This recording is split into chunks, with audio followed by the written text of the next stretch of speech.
आज के इस सेशन में हम लोग बात करेंगे कि आप BQ 24 196 जो आईसी है, ये एक डीसी टू डीसी आईसी है। मतलब कि ये आपका चार्जिंग सेक्शन में मिलेगी आपको ये आईसी। अब ये जो आईसी है, ये आईसी कैसे वर्क करती है, यहाँ पर हम लोग 24 पिंस है इसके अंदर।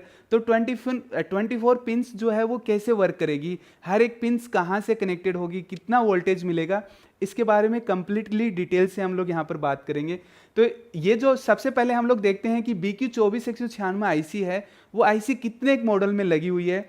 तो इसके लिए आप सर यहाँ पर बोर्नियो के अंदर जाकर देख सकते हैं। बोर्नियो के अंदर जाने के बाद में यहाँ पर हम लोग सर्च करेंगे। देखिए यहाँ पर सर्च करते हैं BQ 24 196।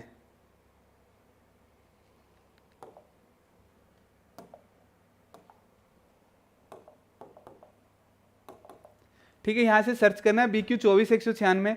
आप यहाँ पर देख पा रहे हैं कि कितने सारे मॉडल के अंदर ये आईसी लगी हुई है।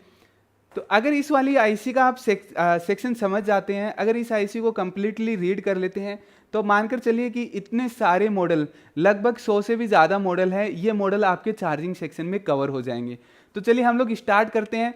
सबसे पहले हम लोग पिक्चर के थ्रू समझेंगे कि ये आईसी है, ये आईसी का सभी पिंस कैसे कैसे वर्क करता है। इसके बाद में हम लोग देखेंगे स्केमेटिक के अंदर उसको, कि स्केमेटिक के अंदर वो कहाँ पर मिलेगी और उसकी लाइनों को कैसे कैसे आपको फॉलो करना है। एंड उसके बाद में हम लोग देखेंगे मदरबोर्ड के ऊपर टेस्टिंग कर कर सभी के अंदर इतने वोल्टेज आ रहे हैं या नहीं आ रहे, जो कि हम लोग आज पढ़ेंगे। तो यहाँ पर हमें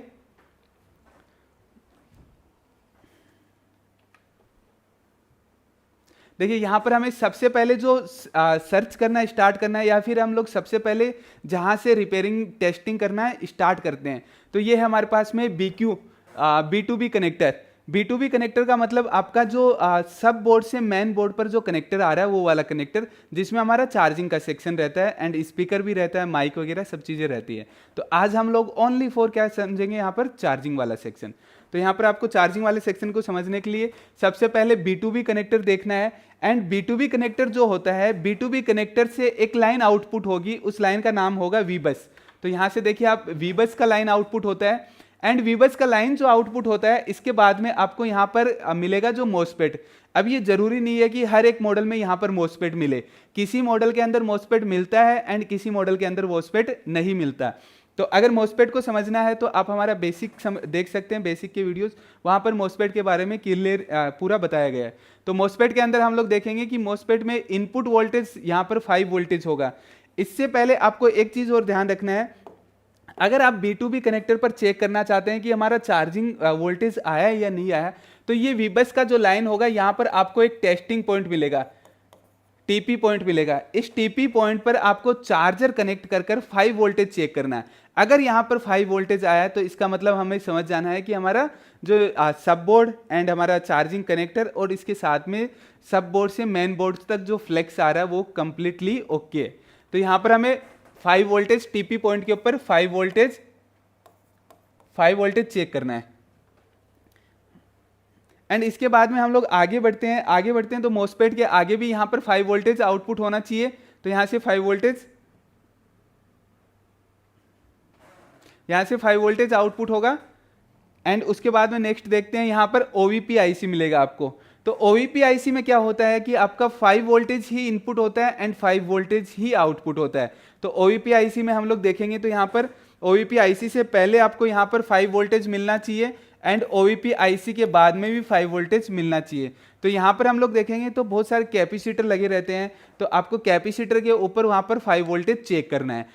एग्जैक्टली कौन से मॉडल में कहाँ पर मिलेंगे हम लोग आगे स्केमेटिक में देखेंगे, तो आपको वहाँ पर पता चल जाएगा कि कहाँ पर हमें 5 वोल्टेज चेक करना होता है। वहाँ पर आपको सिंपल 5 वोल्टेज चेक करना है। अगर 5 वोल्टेज बना तो इसका मतलब समझ जाइए कि आपका जो OVP IC है, OVP IC तक का सेक्शन ओके है। इसके बाद में देखिए 5 वोल्टेज आउटपुट होता है आगे, एंड आउटपुट होने के बाद में आपको इस वाली लाइन का जो नाम होगा, इस लाइन का वीबस नाम होगा, या फिर आपको मोबाइल के अंदर USB इन मिल सकता है, या फिर किसी स्केमेटिक के अंदर आपको वी चार्ज नाम मिल सकता है। इस तरह से अलग अलग नाम मिल सकते हैं, बट आपको यहाँ पर मोस्टली सभी मोबाइल्स में क्या मिलेगा, वीबस नाम मिलेगा। अब ये जो वीबस है, वीबस वोल्टेज जो BQ 24 196 IC है, इस आईसी के पिन नंबर 1 और पिन नंबर 24 के ऊपर इनपुट होता है। बट हम लोग कैसे चेक कर पाएंगे कि पिन नंबर 1 और पिन नंबर 24 पर इनपुट हुआ है या नहीं हुआ?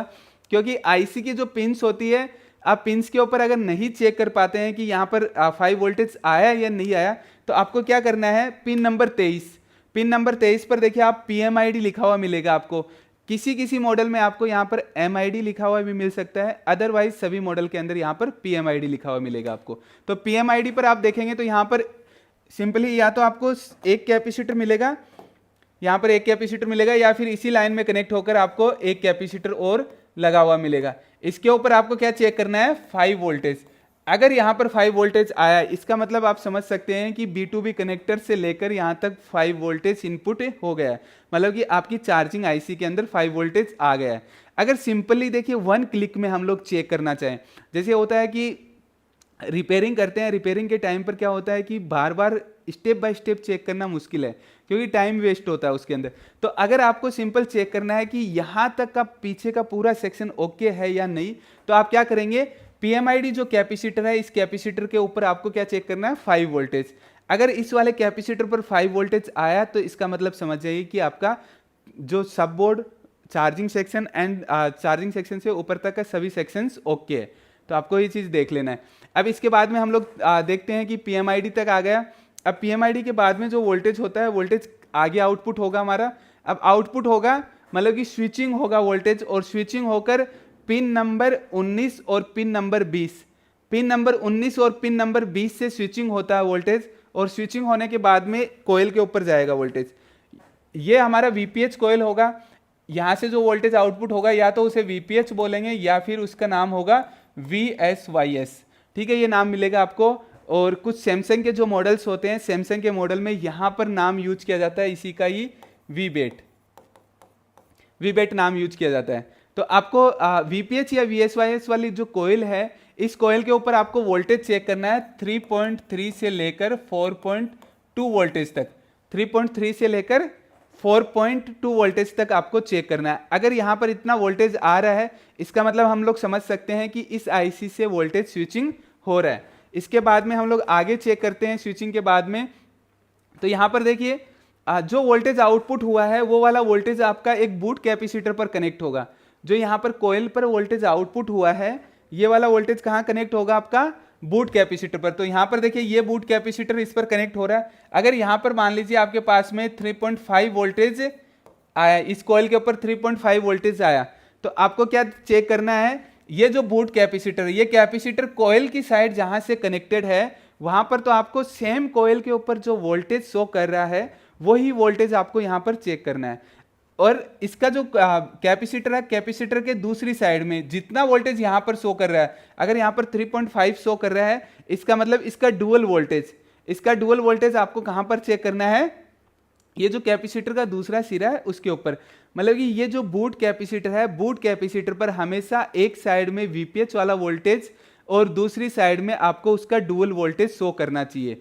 अगर यहाँ पर ऐसा नहीं शो कर रहा है, तो ये जो आईसी है, ये आईसी में इश्यू है। मतलब कि कैपेसिटर खराब नहीं है, आईसी में प्रॉब्लम है। क्योंकि ये जो वोल्टेज जनरेट कर रही है, दोनों के दोनों वोल्टेज कौन जनरेट कर रहा है, आईसी ही जनरेट कर रहा है। यहाँ पर वीपीएच वोल्टेज स्विचिंग कर रहा है, वो भी आईसी कर रहा है, और यहाँ से बीटीएसटी से जो डुअल वोल्टेज आउटपुट करता है, वो भी आईसी कर रहा है। तो अगर ये वोल्टेज जनरेट नहीं हो रहा है, तो इसका मतलब सिंपल से आईसी का प्रॉब्लम है, आप आईसी रिप्लेस कर सकते हैं डायरेक्टली। और अगर ये वोल्टेज जनरेट हो रहा है, तो वोल्टेज जनरेट हो रहा है, तो आगे हम लोग देखते हैं। यहाँ पर देखिए ये जो कोयल से वोल्टेज आउटपुट होगा, और आउटपुट होने के बाद में ये जो वोल्टेज है सभी सिस्टम के ऊपर जाएगा, तो इसको सिस्टम वोल्टेज भी बोल सकते हैं। मतलब कि आपके पूरे मदरबोर्ड के अंदर ये जाएगा वोल्टेज, बट यहाँ से आउट होने के बाद में यहाँ से आईसी को फीडबैक भी मिलेगा। फीडबैक का मतलब ये होता है कि आईसी ने जो वोल्टेज आउटपुट किया है, वो प्रॉपर आउटपुट हुआ है या नहीं हुआ। अगर यहाँ से प्रॉपर आउटपुट नहीं हुआ, तो आईसी को जैसे ही फीडबैक मिला, फीडबैक से पता चल जाएगा कि प्रॉपर वोल्टेज आउटपुट नहीं हो रहा है। और उसके बाद में अगर वोल्टेज आउटपुट प्रॉपर नहीं हुआ, तो यहाँ से 19 और 20 नंबर पिन से स्विचिंग ऑफ कर देगा ये। अगर यहाँ से स्विचिंग ऑफ कर दी, तो आगे का जो भी आपका पूरा बोर्ड है, मदरबोर्ड में कंप्लीटली सारे सेक्शंस हैं, वो सभी के सभी सेक्शंस सेफ रहेंगे। तो इसलिए यहाँ पर फीडबैक मिलना बहुत ज़रूरी है। और जैसे ही यहाँ पर फीडबैक मिला आईसी को, तो फीडबैक मिलने के बाद में क्या होगा आपका, यहाँ से 13 और 14 नंबर पिन, 13 और 14 नंबर पिन से वीबेट आउटपुट होगा, जो कि वीबेट क्या कहाँ पर जाएगा आपका, बैटरी कनेक्टर के ऊपर वीबेट आउटपुट होगा, और वीबेट आउटपुट होने के बाद में बैटरी कनेक्टर के ऊपर वीबेट वोल्टेज जाएगा। ठीक है, यहां पर बैटरी कनेक्टर होगा, बैटरी कनेक्टर के ऊपर वीबेट वोल्टेज जाएगा। अब देखिए यहां पर जो वोल्टेज आउटपुट होता है वो वोल्टेज अकॉर्डिंग आपके बैटरी के आउटपुट होता है। यहां पर हमने 4.2 वोल्टेज लिखा है, बट अगर आपका बैटरी कनेक्टेड नहीं है तो यहां पर 4.2 वोल्टेज शो करेगा, अदरवाइज यहां पर वोल्टेज शो करेगा बैटरी के अकॉर्डिंग। मान लीजिए कि आपके पास में बैटरी के अंदर वोल्टेज है 3.5, बैटरी के अंदर वोल्टेज है 3.5, तो जैसे ही हम लोग चार्ज लगाएंगे तो यहां से जो 13 और 14 नंबर से स्विचिंग होकर वोल्टेज आउटपुट होगा वो बैटरी पर होगा 3.6 वोल्टेज आउटपुट। और जैसे ही यहां पर बैटरी के अंदर 3.6 वोल्टेज जनरेट हो जाता है, मतलब कि चार्ज हो जाती है बैटरी, तो चार्ज होने के बाद में यहां पर जैसे 3.6 वोल्टेज हो जाएगा तो यहां से आउटपुट होगा 3.7 वोल्टेज। तो इस तरह से आपका जो वोल्टेज होता है, वोल्टेज स्टेप बाय स्टेप बढ़ता जाता है जैसे आपका बैटरी चार्ज होता जाता है। तो आपको यहाँ पर जो बैटरी लगा है, बैटरी के अंदर जितना चार्ज है उसके अकॉर्डिंग यहाँ पर चेक करना है। मैक्सिमम यहाँ पर 4.2 वोल्टेज तक आएगा, क्योंकि बैटरी में जो वोल्टेज होता है वो मैक्सिमम 4.2 वोल्टेज तक ही होता है। तो आपको ये चीज़ चेक कर लेना है। यहाँ पर ये वोल्टेज अगर जनरेट हो रहा है तो इसके बाद में हम लोग आईसी के आगे की पिंस को देखते हैं। यहाँ पर हम लोग देख पा रहे हैं 22 नंबर पिन, 22 नंबर पिन से रीजन वोल्टेज आउटपुट होता है, जो कि रीजन वोल्टेज आउटपुट होने के बाद में वापस इसी आईसी को ही दिया जाता है। क्यों दिया जाता है? क्योंकि आईसी के इंटरनली पार्ट को ऑन करने के लिए, जो कि यहाँ से स्विचिंग हो रहा है, बाकी और भी काम कर रही है आईसी, तो इसके लिए इंटरनली जो पार्ट है उसको ऑन करने के लिए यहाँ से रीजन वोल्टेज आउटपुट किया जाता है। और रीजन वोल्टेज आउटपुट होने के बाद में आप यहाँ पर देखेंगे एक डिवाइडर सर्किट बनाया जाता है। डिवाइडर सर्किट के थ्रू यहाँ पर वोल्टेज दिया जाता है, जो कि वोल्टेज आपका यहाँ पर देख पा रहे हैं, जो कि वोल्टेज आपके पास कहाँ पर आएगा, पिन नंबर 11 और पिन नंबर 12 के ऊपर। मतलब कि पिन नंबर TS1 लिखा रहेगा और TS2 लिखा रहेगा, उसके ऊपर ये वोल्टेज आएगा। तो यहाँ पर आप देख पा रहे हैं कि R1 जो लिखा हुआ है,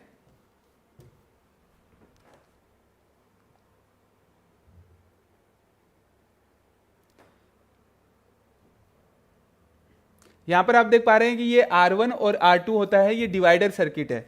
तो डिवाइडर सर्किट में यहाँ पर देखिए ये R1 है और ये R2 है। तो यहाँ से डिवाइडर कैलकुलेटर हम लोग ओपन कर कर यहाँ से कैलकुलेट कर सकते हैं कि कितना वोल्टेज जो होगा वो आपका TS1 और TS2 के पास आएगा। तो ये कैलकुलेटर पर हम लोग कैलकुलेट कर सकते हैं। R1 ये है, R2 ये है, और यहाँ पर रीजन वोल्टेज होता है। रीजन वोल्टेज में समथिंग 4.7 वोल्टेज होता है। तो 4.7 इसका इनपुट हो गया, R1 का वैल्यू पता चल गया, R2 का वैल्यू पता चल गया। तो हम लोग डिवाइडर कैलकुलेटर निकालकर वहां से कैलकुलेट कर सकते हैं कि यहाँ पर TS1 और TS2 के ऊपर कितना वोल्टेज इनपुट होगा। जैसे यहाँ पर ये वोल्टेज मिलता है तो उसके बाद में आपको यहाँ पर चेक करना है आगे का पिन। आगे देखिए पिन नंबर 2, पिन नंबर 2 जो है PSEL है। पिन नंबर 2 के ऊपर कौन सा वोल्टेज दिया गया है, यहाँ पर VPH वोल्टेज। VPH का मतलब कि ये वाला वोल्टेज जो यहाँ से 19 और 20 नंबर पिन से स्विचिंग होकर गया है, यही वोल्टेज घूमकर क्या किया गया है, 2 नंबर पिन को वापस दिया गया है। तो यहाँ पर PSEL के अंदर VPH वोल्टेज इनपुट करवाया जाएगा। इसके बाद में हम लोग देखते हैं आगे पिन नंबर 3 और पिन नंबर 4। देखिए पिन नंबर 3 और पिन नंबर 4 क्या होगा कि आपका किसी मॉडल में तो यूज की जाएगी और किसी मॉडल में NC छोड़ा जाता है उसको। तो अगर यहाँ पर NC छोड़ा गया तो आपको चेक नहीं करना है। अगर पिन यूज की गई है तो मतलब कि पावर गुड किस आईसी को देना है, ये आईसी प्रॉपर वर्क कर रहा है, ये आईसी प्रॉपर वर्क कर रहा है या नहीं कर रहा, ये इंफॉर्मेशन किसी और को देना होता है। अगर वहां पर इंफॉर्मेशन देना है तो उसके पास में ये लाइन कनेक्ट की जाएगी, अदरवाइज पिन नंबर 3 और पिन नंबर 4 को NC छोड़ा जाएगा। इसके बाद में नेक्स्ट वाला पिन देखते हैं हम लोग। नेक्स्ट देखिए यहां पर पिन नंबर 5 और पिन नंबर 6। पिन नंबर 5 और पिन नंबर 6 पर क्या मिलेगा आपको, SDA और SCL। यहां पर देखिए SCL और SDA, इसका मतलब ये जो है ये आपका I2C प्रोटोकॉल है। I2C प्रोटोकॉल के अंदर हमारा क्या होता है, SDA और SCL की 2 लाइनें होती है जो कि आपका CPU से कनेक्ट की जाएगी, दोनों की दोनों लाइनें। और इन लाइनों को चलने के लिए क्या चाहिए होता है आपको, 1.8 वोल्टेज चाहिए होता है। अगर 1.8 वोल्टेज नहीं मिलता है तो ये लाइन आगे अपना डाटा ट्रांसफर नहीं करती है। तो आपको क्या करना पड़ेगा, यहाँ पर 1.8 वोल्टेज देना पड़ेगा। तो हम लोग देखते हैं यहाँ पर, देखिए HCl का पिन है, हम लोग फॉलो करते हैं HCl वाली लाइन को, और ये देखिए यहाँ पर CPU से कनेक्ट की जा रही है। बट इसी लाइन में एक रजिस्टर लगाकर ये वोल्टेज पावर IC के थ्रू दिया जा रहा है, और यहाँ पर 1.8 वोल्टेज दिया जाता है। तो यहाँ पर जो रजिस्टर लगा है ये पुल अप रजिस्टर है, और पुल अप रजिस्टर जो होगा मैक्सिमम टाइम आपके मोबाइल के अंदर 2.2 किलो ओम का ही यूज किया जाता है।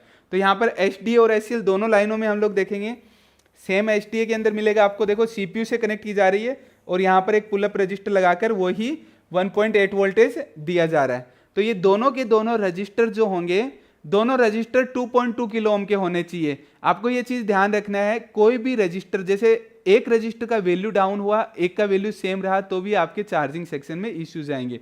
तो आपको क्या करना है, दोनों रजिस्टरों को चेक करना है, दोनों रजिस्टरों की वैल्यू सेम होना चाहिए, वो कि 2.2 किलो ओम। और अगर अदरवाइज किसी और मतलब किसी मॉडल के अंदर क्या होता है, सभी मॉडल्स के अंदर 2.2 किलो ओम के नहीं यूज किए जाते हैं। अगर किसी मॉडल में कम यूज किए जा रहे हैं, मतलब कि 1.5 किलो ओम के यूज किए जा रहे हैं, तो सभी के अंदर दोनों जो रजिस्टर है HDA/HCl के अंदर दोनों pull up register 1.5 kilo ohm के ही होंगे। मतलब कि ये याद रखना है, दोनों रजिस्टरों की वैल्यू सेम होना चाहिए, और वोल्टेज जो होगा 1.8 वोल्टेज आना चाहिए। अगर ये सब कुछ मिल रहा है आपको, तो यहां पर आपको चेक करना आगे इंटरप्ट का लाइन। इंटरप्ट वाला लाइन जो होता है, ये वाला लाइन भी क्या होगा, आपका CPU से कनेक्ट किया जाएगा, और इंटरप्ट लाइन को भी वर्क करने के लिए 1.8 वोल्टेज की जरूरत होती है। तो यहां पर हम लोग देखते हैं 1.8 वोल्टेज। यहां पर क्या होगा, जो इंटरप्ट लाइन के अंदर जो रजिस्टर लगाया रहेगा, पुल अप रजिस्टर होगा, वो वाला रजिस्टर क्या होगा, 10 किलो ओम का यूज किया जाता है। तो यहां पर हम लोग देखिए 10 किलो ओम का, देखिए ये यहां पर 10 किलो ओम का एक रजिस्टर यूज किया गया है, जो कि आपका वही 1.8 वोल्टेज से ही कनेक्ट किया गया है। यहां पर 1.8 वोल्टेज से ही कनेक्ट किया गया है, और रजिस्टर जो है, रजिस्टर 10 किलो ओम का यहां पर यूज किया जा रहा है। तो इंटरप्ट वाला जो लाइन होगा, इंटरप्ट वाले लाइन में क्या होगा, आपका 10 किलो ओम का रजिस्टर होगा, और HDA/HCl का जो लाइन होगा, दोनों के अंदर 2.2 किलो ओम के रजिस्टर लगे हो रहेंगे, और तीनों के अंदर 1.8 वोल्ट आना चाहिए। अब इसके बाद में नेक्स्ट जो लाइन है उसको चेक करते हैं, पिन नंबर 9। पिन नंबर 9 जो होता है CE का लाइन होता है। ये वाला लाइन जो होगा आपका, या तो एक रजिस्टर के थ्रू ग्राउंड से कनेक्ट किया जाएगा, या फिर ये वाला लाइन क्या होगा, CPU से कनेक्ट किया जाएगा। दोनों में से एक कंसेप्ट आपको मिलेगा, या तो ग्राउंड से कनेक्ट करना है रजिस्टर के थ्रू, तो यहाँ पर 100 किलो ओम का एक रजिस्टर लगाकर ग्राउंड से कनेक्ट कर दिया। अदरवाइज ये लाइन किससे कनेक्ट किया जाएगा, आपका CPU से कनेक्ट किया जाएगा। तो किसी मॉडल में आपको मिलेगा कि रजिस्टर के थ्रू ग्राउंड से कनेक्ट किया जा रहा है, किसी मॉडल में आपको मिलेगा कि ये CPU से कनेक्ट किया जा रहा है। और कुछ कुछ मॉडल्स ऐसे होते हैं, उन मॉडल के अंदर ये ग्राउंड से कनेक्ट किया जाएगा, बट इसमें क्या किया जाएगा, आपका एक डिवाइडर यहाँ पर मोस्पेट लगाकर उसको ग्राउंड से कनेक्ट किया जाएगा, ना कि रजिस्टर के थ्रू ग्राउंड से कनेक्ट किया जाएगा। तो तीनों में से कोई भी कंसेप्ट मिल सकता है, या तो आपको रजिस्टर के थ्रू डायरेक्ट ग्राउंड से कनेक्ट करेंगे, या फिर CPU से कनेक्ट करेंगे, या फिर मोस्पेट लगाकर ग्राउंड से कनेक्ट किया जाएगा। इसके बाद में नेक्स्ट पिन जो है, पिन नंबर 10। पिन नंबर 10 जो होगा LIM का लाइन होगा, या तो आपको LIM लिखा हुआ मिलेगा यहां पर, या फिर आपको LIM लिखा हुआ मिलेगा, और ये लाइन भी क्या होगा, आपका रजिस्टर के थ्रू ग्राउंड से कनेक्ट की जाएगी यहां पर। इसके बाद में नेक्स्ट जो लाइन है, पिन नंबर 17 और पिन नंबर 18। पिन नंबर 17 और पिन नंबर 18 जो होगी, इसकी ग्राउंड की पिन होगी, मतलब कि वो ग्राउंड से कनेक्ट की जाएगी। तो यहां पर आप लोग देख पा रहे हैं, सभी के सभी जो पिन्स है उनका हमने चेक कर लिया है। 24 पिन्स का जो वर्क होता है, वो वर्क क्या क्या है, और वो किस किस लाइन से कनेक्ट की जाएगी, और कौन सी लाइन किस IC से कनेक्ट की जाएगी। तो ये सभी 24 पिन का आपको पता चल गया। अभी हम लोग इसको नेक्स्ट जो वीडियो रहेगा, नेक्स्ट वीडियो के अंदर हम लोग इसको देखेंगे कि ये जो लाइंस है, इस लाइंस को हम लोग स्कीमेटिक में कैसे ट्रेसिंग कर सकते हैं। कंप्लीटली 24 पिन होगा। हम लोग एक मॉडल नहीं, अलग अलग मॉडल ओपन कर कर देखेंगे। जिस मॉडल में BQ24196 IC यूज किया गया है, वहां पर स्कीमेटिक में चेक किया जाएगा कि आपके पास में ये सभी पिन्स जो हमने देखा है कि यहीं से कनेक्ट की जाती है या फिर कहीं और पर जा रही हो। तो कम्प्लीटली ये जो पिक्चर पर जैसा है उसके अकॉर्डिंग चलेंगे तो हम लोग स्कीमेटिक में इजीली इसको रीड कर पाएंगे। तो चलिए नेक्स्ट वीडियो में मिलते हैं, उसमें हम लोग आप बात करेंगे स्कीमेटिक के ऊपर, और यही सेक्शन को हम लोग आगे बढ़ाएंगे जिसमें इस पिक्चर को हम लोग स्कीमेटिक के अंदर समझेंगे पूरा कि ये लाइनों को कैसे कैसे आपको स्कीमेटिक में फॉलो करना है।